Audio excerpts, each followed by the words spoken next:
జీవితంలో మగవాని తోడు ఉండాలి. మగవాని తోడు లేకపోతే బాధ తప్పదు. ఒకవైపు సినిమాలు, కథలు, కల్పనలు, సమాజం, వివాహం లేదా ప్రపంచ సంఘటనల ద్వారా ఒక పురుషుడు లేదా స్త్రీ పట్ల కామము మనలో ప్రేరేపించబడుతుంది. ఇంకా మరోవైపు ఇది కూడా చెప్తారు, అందరికన్నా గొప్ప ఎవరు? బ్రహ్మచారి. లింగభేదం ఇంకా క్యారెక్టర్ మధ్య ఉన్న సంబంధం ఏమిటో దేవునికే తెలుసు. కానీ ఒక అమ్మాయి వెంటనే ఇలా అంటుంది, నా క్యారెక్టర్ సరిగా లేదని అనుకుంటున్నారా? ఆమె వ్యాయామం చేస్తోంది. మీరు ఇంకా కొన్ని రోజుల్లో ఆమెను చూస్తే ఆమె మిమ్మల్ని కొట్టేంత బలంగా తయారవుతుంది. మీరు ముఖం వాడిపోయి తిరుగుతుంటారు. ఇదే జరుగుతుంది ప్రపంచంలో. తన పనిపైన శ్రద్ధ వహించిన వారు బాగుపడతారు, లేనివారు వెనకబడిపోతారు. నాకు కేవలం 4 ఏళ్ల వయస్సు. నేను ఆంజనేయునికి అత్యంత విధేయుడిగా ఉంటాను. నమస్కారం సార్. సార్, నా ప్రశ్న చాలా వ్యక్తిగతమైనది. నాకు మాట్లాడడానికి సంకోచం ఎక్కువ. అయినా మీ ముందు నా అభిప్రాయాన్ని ఉంచడానికి నేను ప్రయత్నిస్తున్నాను. సార్, నాకు అనిపించింది, నా వయస్సు ఇప్పుడు 35 ఏళ్ళు. ఇప్పటివరకు నేను జీవితంలో చూసినది ఏమిటంటే, ఏదో ఒక సమయంలో మనకు విరుద్ధ లింగానికి చెందిన వ్యక్తి అవసరం ఉందని నాకనిపిస్తుంది. సార్, దాని నుండి నాకు కావాల్సినది ఏమీ ఉండదు. కానీ ఒక వ్యక్తి నాతో ఉంటే బాగుంటుంది. లేనప్పుడు నన్ను నేను అసంపూర్ణంగా భావిస్తాను. సార్, అది కేవలం వారి ఉనికి గురించి మాత్రం. అవును, వారు తోడు ఉన్నారు. అయినా ఇది కేవలం ఒకవైపు నుంచే. ఇప్పటివరకు నాకు ఉన్న సంబంధాలన్నీ అవి చాలా కాలం పాటు కొనసాగినా అది ఒకవైపు నుంచి మాత్రం. నాకు తెలుసు. ఆహ్, నాకు తెలుసు. అందువల్ల నాకు దొరికేది ఏమీ లేదని.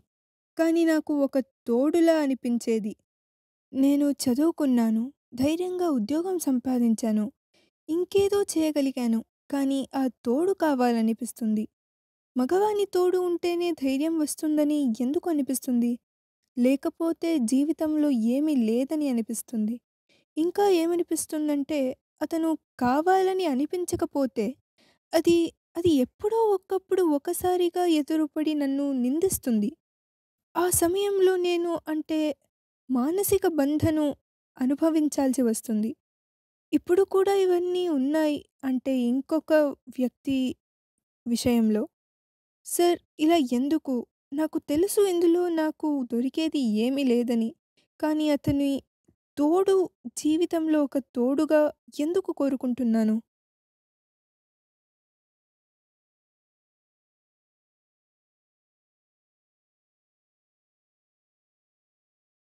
మీరు మాట్లాడేటప్పుడు దానిలోనే మీ సమాధానం కూడా చెప్తున్నారు. నేనేం చెప్పాను? ఇది మొత్తం మిథ్య, మాయ అంతే. మీరే చెప్తున్నారు, నాకు కావాల్సింది ఏమీ లేదు. ఒకవేళ మీకు అతని నుండి ఏదైనా కావాలని అడిగి ఉంటే మీరు కోరుకునేది దొరకదని నేను చెప్పుంటాను.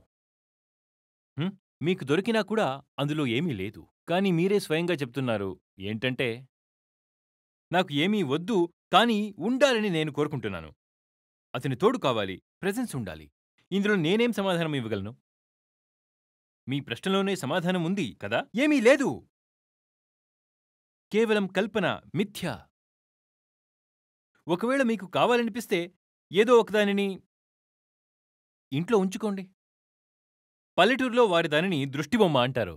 ఇలా నిలబడి ఉంటుందే దృష్టిబొమ్మ. దృష్టిబొమ్మ చూసారా? దృష్టిబొమ్మ.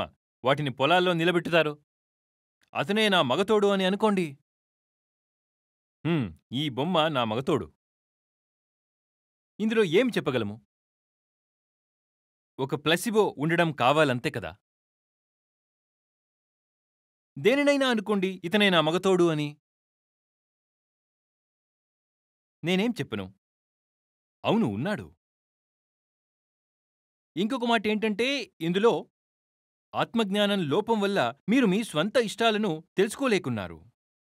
మీరేమంటారంటే, మీకు కావాల్సింది ఏమీ లేదు. నిజమేంటంటే, మీకు ఏదో కావాలి, అది మీకు ఏం కావాలో తెలియడం లేదు. లేదా మీరు చెప్పడం లేదు. లేదు సార్. ఒకవేళ ఏమీ వద్దనుకుంటే దృష్టిబొమ్మను పెట్టుకోండి.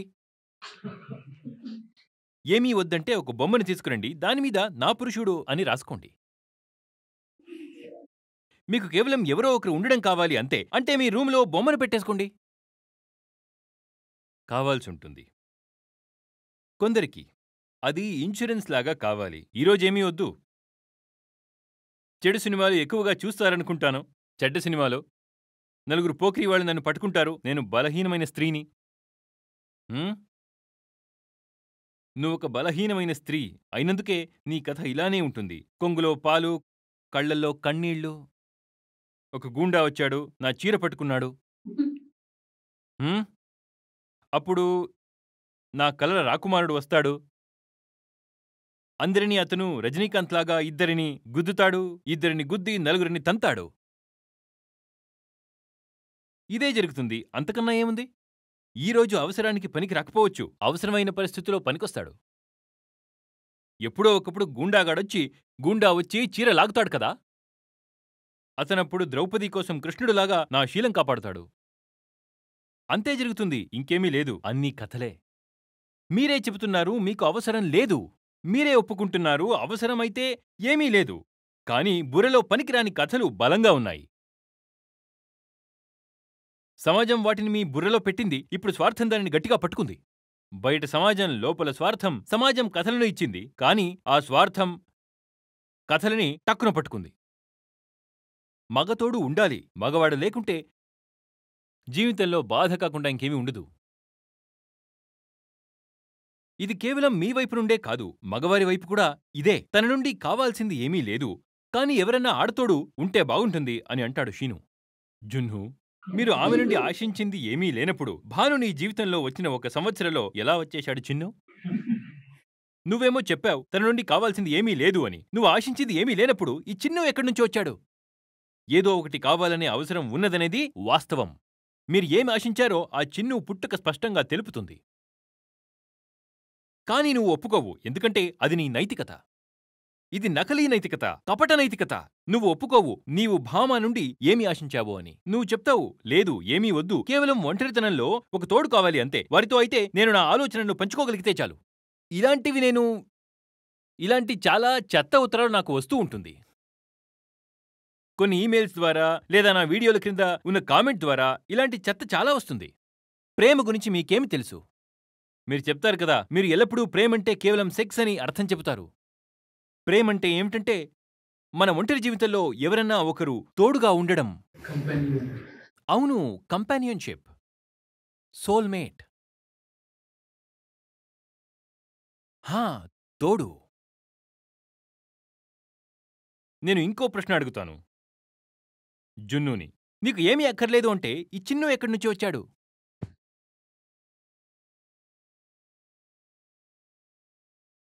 మీకు కావాల్సింది మీరు పదే పదే పొందినప్పుడు అప్పుడు దానివల్లే చిన్ను పుట్టుకొచ్చాడు.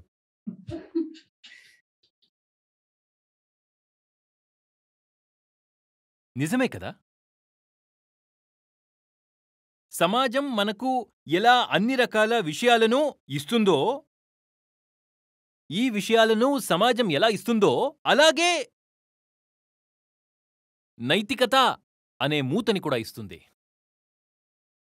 ఖచ్చితంగా ఎలా అంటే ప్రభుత్వం దుకాణాల మీద బ్యానర్ పెట్టే విధంలాగా ప్రభుత్వ బాంగ్ దుకాణా, లైసెన్స్ పొందిన బీర్ దుకాణం చూసారా?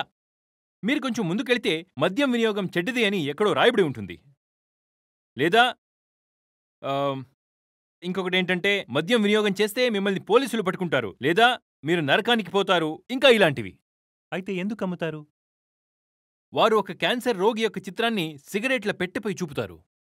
మీరు సిగరెట్లు అమ్మడానికి ఎందుకు అనుమతిస్తున్నారు?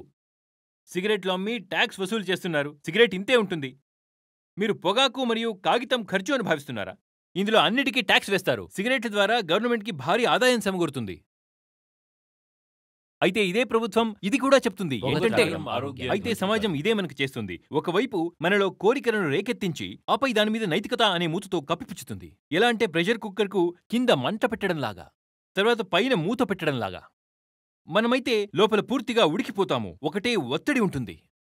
ఒకవైపు సినిమాలు, కథలు, కల్పనలు, సమాజం, వివాహం లేదా ప్రపంచ సంఘటనల ద్వారా ఒక పురుషుడు లేదా స్త్రీ పట్ల ఒక భయంకరమైన కామాన్ని మనలో ప్రేరేపించబడుతుంది.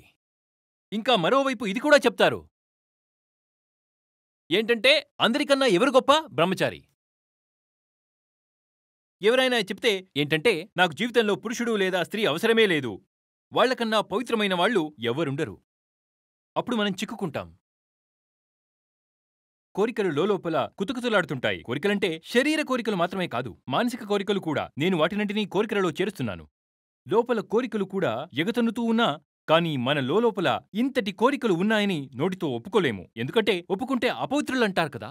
ఒప్పుకుంటే భోగి, కామాంధుడు అనే పిలువబడతాము. ఎవరైనా నేరుగా వెళ్ళి నాకు పెళ్ళాం సెక్స్ కోసం కావాలని చెప్తే ప్రపంచం చెప్తుంది ఛీఛీ. ఎవరిని మంచివాడిని అంటుంది? ఎవరైతే మహా మోసగాడో. ఎవరైతే నాకు ఒంటరితనానికి ఒక తోడు కావాలని చెబుతాడు. ఒంటరితనానికి తోడు కావాలంటే అమ్మాయే ఎందుకు కావాలి? తాతగారితో కూర్చోబిడ్డా.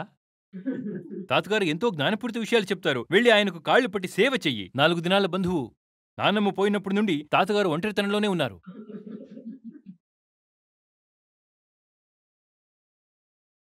సరేనా? ఇదే జరుగుతుంది. ఇందువల్లే మనం ఒప్పుకోలేము. మూల కారణం ఏమి? మూల కారణం అదే కదా, సినిమా కోరికలు మాత్రమే, ఇంకేం లేదు. సినిమా కోరికలు తప్ప ఇంకేమీ లేదు. ఇది కేవలం సెక్స్ మాత్రమే అని నేను చెప్పడం లేదు. నేను ఇలా చెప్పినప్పుడు ప్రజలు తప్పుగా అనుకుంటారు. ప్రత్యేకంగా నేను మహిళలకు ఇలా చెప్తే వారు చాలా చాలా తప్పుగా అనుకుంటారు. అవును కదా? ఇతర దేశాలులాగా కాదు. ఇండియాలో నాకు మగవాడి సెక్స్ కోసం కావాలని అంటే చాలా తప్పుగా అనుకుంటారు. వెంటనే ఆ అమ్మాయి కోపంతో నాకు క్యారెక్టర్ లేదనుకుంటున్నావా అని అంటుంది. మరి సెక్స్కి క్యారెక్టర్కి సంబంధం ఆ దేవుడికే తెలియాలి. కానీ ఒక మహిళ వెంటనే నా క్యారెక్టర్ సరిగ్గా లేదనుకుంటున్నావా అని అంటుంది. నేను చెప్తున్నాను కాబట్టి ఈ మాట కేవలం శారీరక సుఖం కోసం కాదు. ఎన్నో రకాల మానసిక సుఖం కూడా ఉంటాయి. కానీ ఆ సుఖాలన్నీ సహజమైనవి కాదు, సామాజికమైనవి అయ్యుంటాయి. సమాజం మీకు ఈ సుఖాల గురించి తెలియతప్పకపోయినా అవంటే మీకు ఎప్పుడూ ఇష్టమే. ఆ సుఖాలు మీ మనసులో దృశ్యాలలాగా పోతుకుపోయేలా చేశారు. ఉదాహరణకి ఒక అమ్మాయి మరియు అబ్బాయి అలా సముద్ర తీరంలో సూర్యాస్తమం సమయంలో అప్పుడు చేతులు పట్టుకుని నడుస్తున్నారు. సూర్యాస్తమం సమయంలో అప్పుడు వెనక నుంచి ఫోటో తీస్తారు. వెనక చాలా చీకటిగా ఉంటుంది. అది దానికి మించిన సుఖం లేదు అన్నట్లుగా చూపిస్తారు. ఇలాంటి విషయాలు అది మన బుర్రలో ముద్రపడిపోయింది. అప్పుడు నాక్కూడా అలా సముద్ర తీరంలో సూర్యాస్తమంలో ఎవరితోనో కలిసి నడవాలి అనుకుంటారు. ఇందులో సెక్స్తో సంబంధం లేదు, కానీ కోరికలా ఉంటుంది. ఆ చిత్రం మన బుర్రలో తీరని కోరికలా ఉంటుంది. ఈ చిత్రంలో ఉన్నది జరగనప్పుడు ఆ మనిషి చాలా బాధపడతాడు. నాకు ఆ రకమైన సంతోషం నా జీవితంలో లేదని అనుకుంటాడు. అక్కడ ఎలా ఒక జంట బీచ్లో చేతిలో చేయి వేసుకుని హాయిగా ఉన్నారు, నేనిక్కడ ఒంటరిగా తిరుగుతున్నాను అని అనుకుంటాడు. నేను ఒంటరిగా కెఫేలో ఉన్నాను, ఒంటరిగా సినిమా హాల్లో ఉన్నాను, కానీ వాళ్ళు కపల్గా ఉన్నారు. ఎవరు నేర్పిస్తున్నారివన్నీ మీకు? మీరు మీ చిన్నతనంలో ఉన్నప్పుడు ఇవన్నీ మీకు తెలియదు. ఈ దృశ్యాలన్నీ మీ బుర్రలో వేరెవరో వేశారు. సమాజం మిమ్మల్ని ఒక సాధారణమైన మహిళను చేసింది, కానీ మనిషిగా ఉండనివ్వలేదు. మీరు ఒక మనిషి. మీరు ఇంకొకరి చేయి పట్టుకుని ఏం చేస్తారు చెప్పండి మీరే? మీరు చేయి పట్టుకోవాలని అనిపిస్తే ప్రపంచంలో ఎంతోమంది అభాగ్యులుగా ఉన్నారు. ఎన్నో రకాలుగా వీళ్ళకి సహాయం చేయవచ్చు. మీరు వాళ్ళ చేయి పట్టుకోండి. ఎంతోమంది పిల్లలు, పెద్దవారు, జంతువులు ఇలా ఎంతోమంది ఉన్నారు. నిస్సహాయంగా ఎంతోమంది మీకోసం ఎదురు చూస్తూ ఉండవచ్చు. ప్రకృతి అంతా ఎలా క్షీణిస్తోందో మీరు తెలుసుకోవాలి. మీరు ఒకరి తోడు ఉండాలి అంటున్నారు కదా, వాళ్ళని ఎందుకు తెచ్చుకోకూడదు మీ జీవితంలోకి? జీవితంలో గొప్ప ఉద్దేశ్యం ఉన్న సంకల్పాన్ని ఎందుకు తెచ్చుకోరు? ఎందుకు మీకు మగవాడి తోడు కావాలి? దీనికంటే పెద్ద శత్రువు స్త్రీలకు మరొకటి ఉండదు. అదేంటంటే I need a man in my life. బ్రహ్మచర్యం విషయంలో కూడా ఇదే జరిగింది. సమాజం దీనికి ఎలాంటి అర్థం చెప్పినప్పటికీ సమాజం ఆపాదించిన అర్థమే అసలు తప్పు. కానీ బ్రహ్మచర్యం అంటే సెలిబసీ అనే విషయం వచ్చినప్పుడు బ్రహ్మచర్యం విషయంలో కూడా ఇదే జరిగింది. అంటే పురుషుల మదిలో కనీసం స్త్రీలు లేకుండా జీవించవచ్చనే ఊహైనా ఉండేది. కానీ సమాజం కనీసం ఆడవారిని మగవారు లేని జీవితాన్ని ఊహించుకోనివ్వలేదు. అందుకే బ్రహ్మచారిణి అయిన ఆడవారి ఉదాహరణలు చాలా తక్కువగా కనిపిస్తాయి. మగవారిని పోలిస్తే ఇది కేవలం 1/10. కనీసం మగవారు లేకుండా జీవించవచ్చు అని ఆలోచన కూడా చేసేంత అధికారం కూడా లేదు ఆడవారికి. మగవారు లేని జీవితం వ్యర్థమని ఆడవారికి నేర్పించారు. జీవితంలో మగవాడు లేకపోతే ఎందుకు బ్రతుకున్నావు? ఒక కాలంలో జనాలు మగవాడు లేని జీవితం వ్యర్థం, దానికన్నా చావు సుఖమని అనుకునేవారు. దానినే సతి అంటారు. ఎందుకంటే మగవాడు లేని జీవితం వ్యర్థం, అతను చనిపోతే నువ్వు కూడా తనతో చనిపోవడం మంచిది. కాబట్టి ఇప్పుడు ఆలోచిస్తే మహిళలు సతి అనుసరించడం లేదు, కానీ సతీ సహగమనపు ఆలోచన మన బుర్రలో నుండి పోవడం లేదు. మగవాడు లేకపోతే నేనెందుకు? జీవితం ఖాళీగా, ఆనందం లేకుండా, ఒంటరిగా, శ్మశాన వైరాగ్యం వస్తుంది. ఎలా? జీవితంలో చేయడానికి, చూడడానికి ఎన్నో ఉన్నాయి. 4 దినాల బ్రతుకు, ఒక చిన్న జీవితం. మరి దాన్ని ఒక మంచి ఉద్దేశాన్ని సాధించడానికి ఎందుకు వాడకూడదు? ఒక మనిషి వెంటపడుతూ పెనవేసుకుని మీరు ఏం సాధించుకుంటారో చెప్పండి. ఏం సాధిస్తారు? 35 ఏళ్ల తర్వాత ఏం చేస్తారిక? ఇంత చెప్పక కూడా మీరు ఒక తోడు కావాలి అనిపిస్తే ఒక దిష్టిబొమ్మ తెచ్చుకోండి. దానిని మీ రూంలో ఉంచి ఇతను నావాడు అనుకోండి.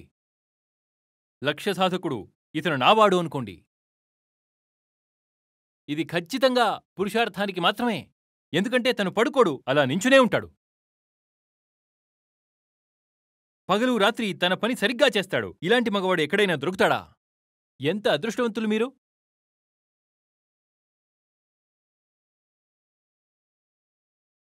నేను మళ్ళీ మళ్ళీ అడుగుతూ ఉంటాను, నా భాషలో నేను. మీరు పుట్టింది ఇంకొకరితో జతకట్టడం కోసమని మీకెవరు నేర్పించారు? జతగా మీకు షూలు దొరుకుతాయి. జతకట్టక లేకపోతే జీవితం సార్థకమవదని మీకు ఎవరు నేర్పించారు? జీవితం సార్థకమవదని మీకెవరు నేర్పించారు? కాని మీరు ఒప్పుకోరు. ఎలా చేశామంటే ఎంతో మహోన్నతమైన పేరుల్ని కూడా జంటగా కలిపే స్థితికి వచ్చేశాం మనం. మేం వాటిని జంటగా కలిపేశాము. అయినా కబీర్ గారు అంటున్నారు, మాయా మహా ఠగనీ హమ్ జానీ.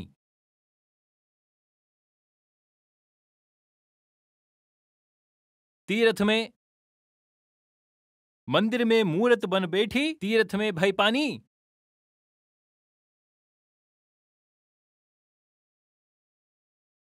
हरि के भवन भवानी और शिव के यहां शिवानी. ఆయన చెప్పారు, మీరు శివుడు ఇంకా పరమాత్మలను కూడా జంటలు చేశారు. అదంతా ఒక భ్రమ అంటున్నారు. జంట ఉండాలనే మీ ఉద్దేశం మీ మనసులో నుంచి పోదు. ఇది నేను చెప్పడం లేదు. మన ప్రపంచంలోని ఒక మహానుభావుడు ఈ విషయం చెప్పాడు. మీరు ఈ అవతారాల్ని కూడా దేవుళ్ల విషయంలో కూడా జంటల విషయంలో వదలలేదు.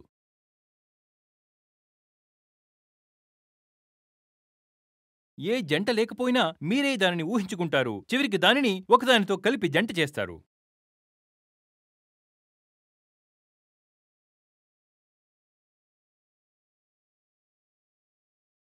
ఒక చిన్న పిల్ల బుర్రలో ఇవన్నీ చిన్నప్పటి నుండే మొదలవుతాయి. తను గుడికి వెళ్తుంది, జంటల్ని చూస్తుంది. మూవీ థియేటర్లో కూడా.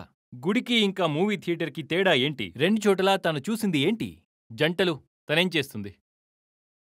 ఇంట్లో కూడా ఏం చూస్తుంది? జంట. తన పక్కింట్లో ఏం చూస్తుంది? జంట. తను ఎక్కడికి వెళ్ళినా జంటలనే చూస్తుంది. ఉన్నతమైన స్థానాలలో కూడా జంటలనే చూస్తుంది. గుడిలాంటి చోట్ల ఇంకా ఏ విధమైన ఆశ లేదు ఆ చిన్నపిల్లకి. జంటగా ఉండడం మాత్రమే సత్యము. నాకు జంట లేకపోతే ఏ ఉపయోగం లేదు అని అనుకుంటుంది. నా చిన్నప్పటి నుంచి ఒక ధర్మప్రాయణ, మా ఇంట్లో బ్రాహ్మణ వ్యవస్థ ఉంది. మా ఇంట్లో అన్ని రకాల దేవుడి పట్టాలు ఉండేవి. నేను చాలా చిన్నవాడిని. నాకప్పుడు 4 ఏళ్లు. హనుమంతుని మీద చాలా నిష్ఠ. అప్పట్లో నాకు తెలియదు ఆయనను ఎందుకు అంత నమ్మానో. నేను కూర్చుని హనుమాన్ చాలీసా చదివేవాణ్ణి. 4 ఏళ్ల వయసు నుండి కూడా. కనీసం 4-5 ఏళ్లు ప్రతిరోజు నేను హనుమాన్ చాలీసా చదివేవాణ్ణి. ఒక చిన్న పిల్లవాణ్ణి కూర్చుని హనుమాన్ చాలీసా చదువుతున్నాను. తరువాత నాకు అర్థమైంది ఏంటంటే, ఆయన నాకు ఎందుకు అంత నచ్చారు అంటే ఆయన ఒంటరిగా ఉండడం వల్లనే అని. లేదా నాకు అర్థమైంది ఎందుకు ఆయన ఒంటరిగా ఉన్నారని. తర్వాత తెలిసిందేంటంటే, లేదు, మనం ఒక జంట కలిపాము అని తెలిసింది. కానీ చిన్నతనంలో ఆ చిన్నవాడి మనసుకు అర్థమైంది మాత్రం ఇదే. నాకంత తెలియదు కాబట్టి నాకది నిజం అనిపించింది. ఆయన కనిపించే తీరు మరియు ఆయన గద, హీమ్యాన్ కా జమానా అది.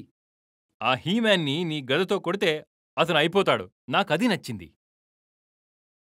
తను నిస్వార్థి, తన కోసం ఏమీ వద్దు. తను ఏది చేసినా శ్రీరాముడి కోసం. అది శ్రీరాముడి కోసమే చేశాడు.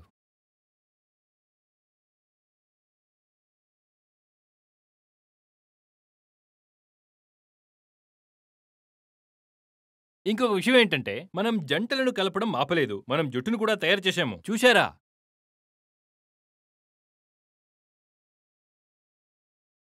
వాల్మీకి రామాయణంలో చాలామంది నమ్ముతారు ఉత్తరాఖండ్ తరువాత వచ్చిందని నమ్ముతారు. ఉత్తరాఖండ్లో ఏముంది?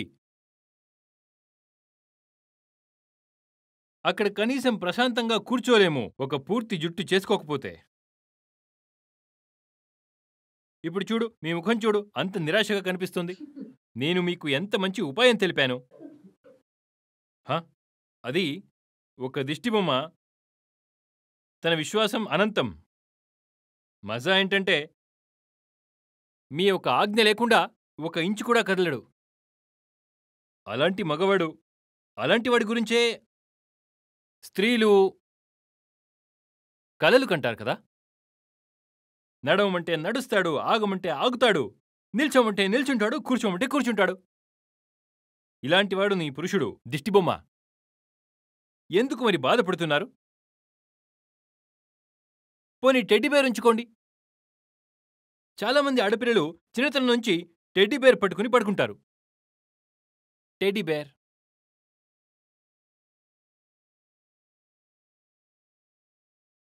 ఇవన్నీ ఆధ్యాత్మికతకు వ్యతిరేకం. మీ వాస్తవిక సమయాన్ని పొందండి. ఇంకొక మనిషిని అంటుకుని ఉండడం ప్రేమ కాదు. ఇంకొక మనిషిని అంటుకునే ఉండేవారు ఎప్పటికీ ప్రేమించలేరు. అది హింస. ఒకరిని అంటిపెట్టుకుని ఉండడం, ఒకరి మీద ఆధారపడడం, లేదా వాడు మన మీద ఆధారపడి ఉండాలని అనుకోవడం, ఇవన్నీ ఒక రకంగా హింస. మీకు మీరు సంపూర్ణంగా జీవించండి. మీకు మీరు తృప్తిగా ఉండండి. ఆ తరువాత ఉంచే బంధాలు, ఆ బంధాలలో ప్రేమ ఉంటుంది. అలాంటి బంధాలలో హింస ఉండదు. అందులో అందరికీ మంచి ఉంటుంది.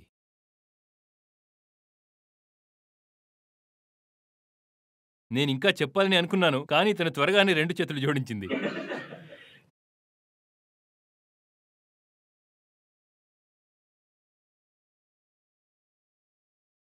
ఏమీ చేయలేము.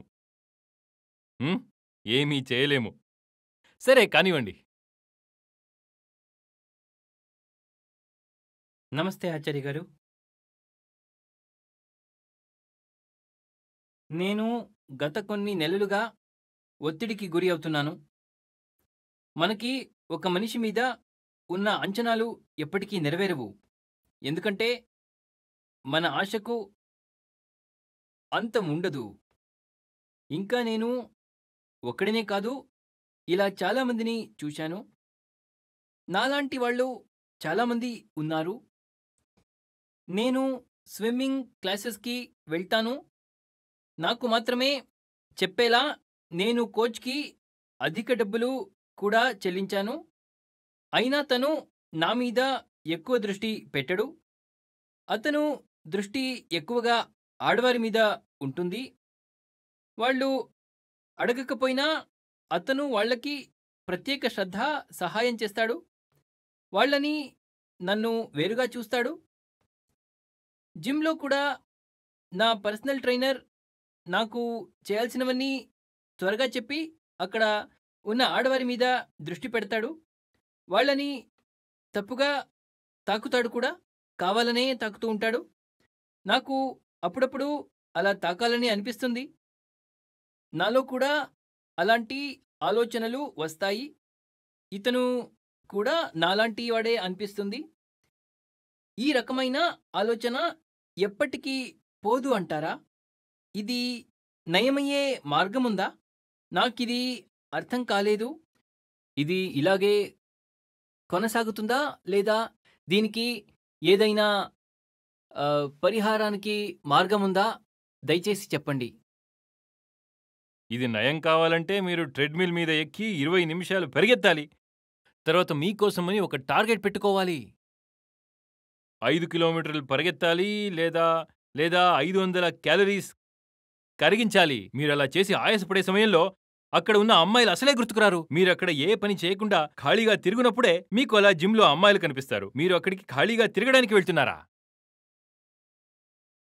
ఎవరైతే షోల్డర్ ప్రెస్ చేస్తున్నారో, చెస్ట్ ప్రెస్ చేస్తున్నారో, లెగ్ ప్రెస్ చేస్తున్నారో, 50 కేజీల ఛాతి మీద మోస్తున్నప్పుడు ఎలా అతను అమ్మాయిల అంగాల్ని చూడగలడు?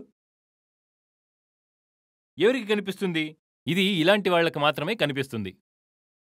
కేవలం ఏమీ చేయకుండా స్ట్రెచ్చింగ్ చేస్తున్నట్లు నటిస్తున్నవాడే అమ్మాయి వైపు చూడగలడు. మీరు జిమ్కి ఎందుకు వెళ్తున్నారు? మన ఉద్దేశ్యం సార్థకమవ్వాలని ఒకటి ఉంటుంది కదా. జీవితంలో జిమ్కి వెళ్తున్న ఉద్దేశం ఏంటి? జిమ్ చేయడానికి. మరి జిమ్ చేయండి, అక్కడ అమ్మాయి ఎలా వచ్చేసింది? స్విమ్మింగ్ చేయండి, అక్కడ ఆడవారితో పని ఏముంది? మీరు స్విమ్ చేస్తున్నప్పుడు అమ్మాయిలను చూస్తూ ఉంటే మునిగిపోతారు.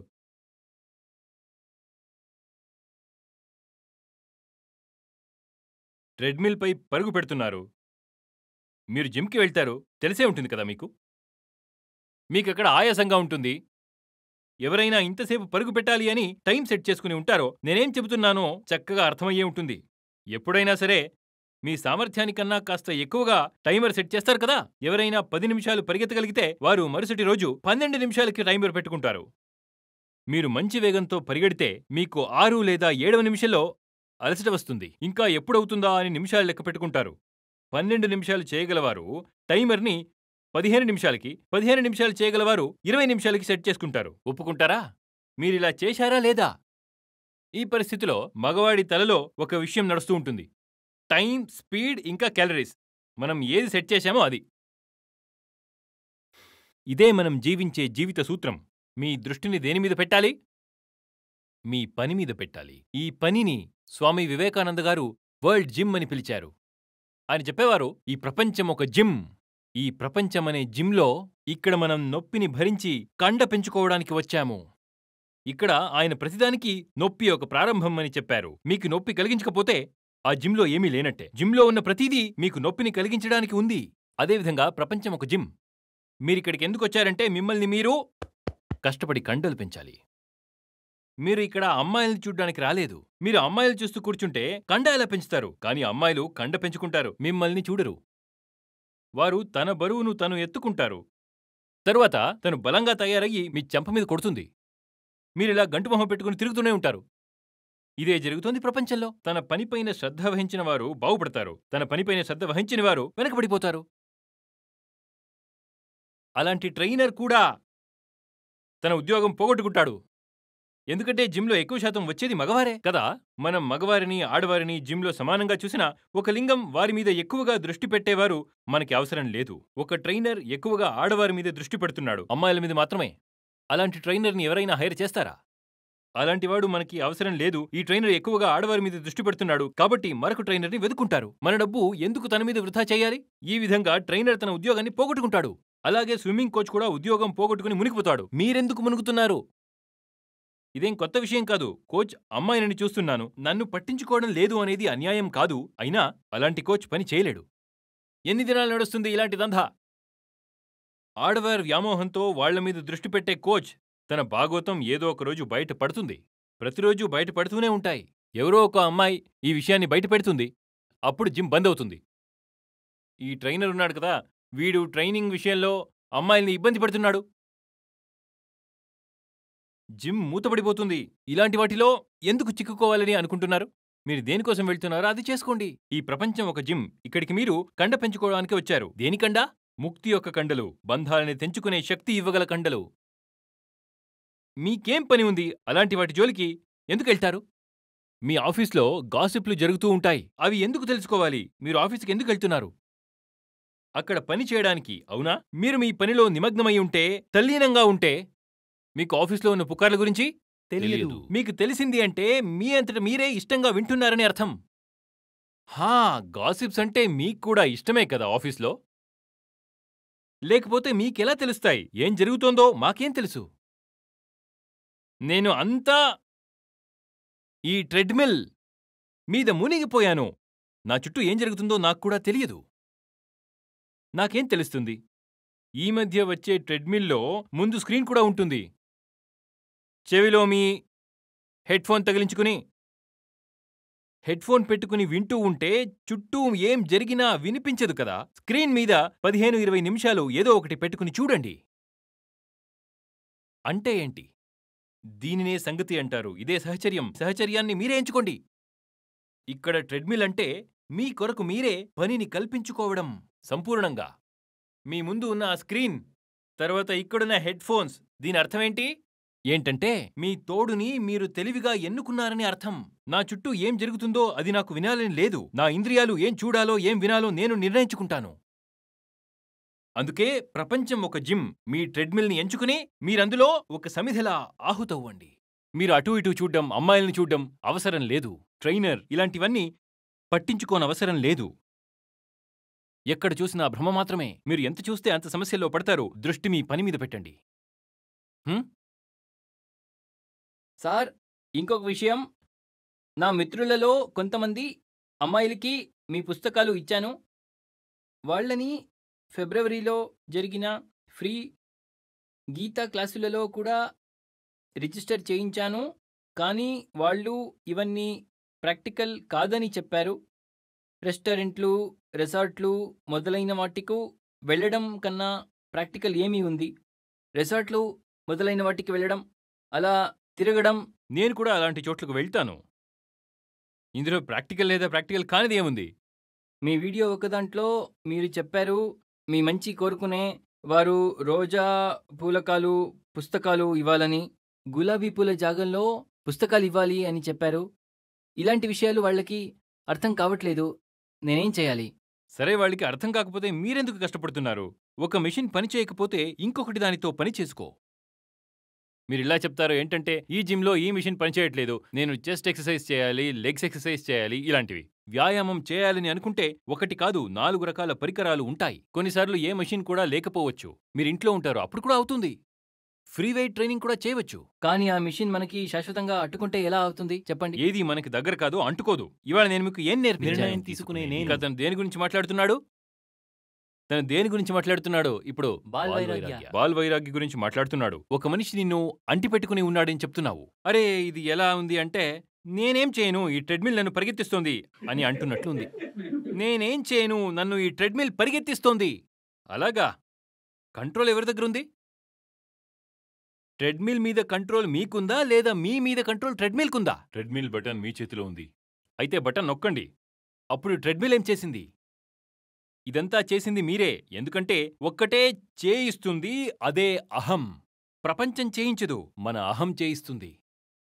మీరు ఒకసారి అన్నారు, లీగల్గా అంగీకరించే పెళ్లిలో ఒకరు మరొకరితో అంటిపెట్టుకుంటారు, కానీ అందులో నుంచి బయటపడడం చాలా కష్టమని అన్నారు. అన్నీ కష్టంగానే ఉంటాయి, కానీ ఏది అసాధ్యం కాదు. లీగలీ నేను చెప్పినట్లే అన్నీ కష్టంగానే ఉంటాయి. ఏ విధంగా అయినా, చట్టరీత్యా అయినా, లీగలీ అయినా ఇల్లీగలీ అయినా అన్నీ. చట్టరీత్యా అంటే ఏంటి? మీరేం చెప్పాలని అనుకుంటున్నారు? మీకు పెళ్ళైందా?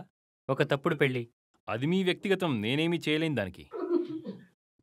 ఇక్కడ మీరు పెళ్లి తప్పు అంటారు, ఇంటికి వెళ్ళి గురువుది తప్పు అంటారు, అంతే కదా? అయినా ఇప్పుడు మీరు దీని గురించి నేనేమీ కామెంట్ చేయలేను.